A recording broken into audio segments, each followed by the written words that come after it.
Hi, my name is Dave Andrews.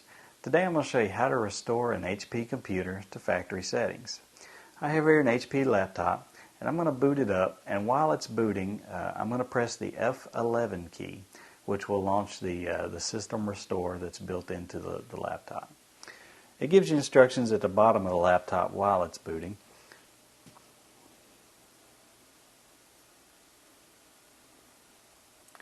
So once I see a screen, I'm going to press F11. That's going to take me to the system recovery that's built into the laptop. It looks like it's loading Windows, but it's actually loading sort of a subset of Windows, that is the system restore capabilities.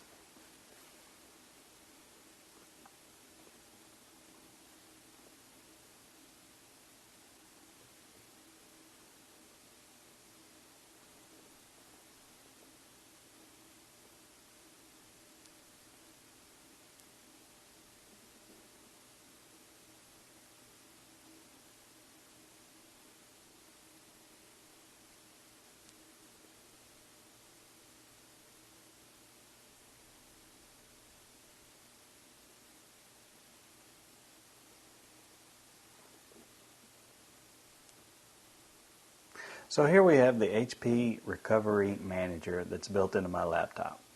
Basically, it's going to tell me that I'm going to use this program to recover my laptop to its original factory condition. Now, what you need to keep in mind is that this is going to completely erase your hard drive. So if you have any files or important information, pictures or whatever, this will actually delete all of that, and you're going to get your laptop just as it was when you opened the box. So let's click Next. It's going to ask you, would you like to launch System Restore? If you say yes here and you click Next, it's going to begin the HP system of restoring your desktop.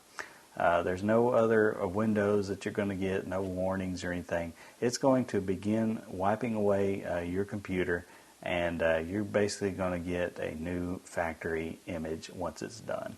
It might take between 45 minutes and an hour to complete. My name's Dave Andrews, and I've just showed you how to restore an HP computer to its factory settings.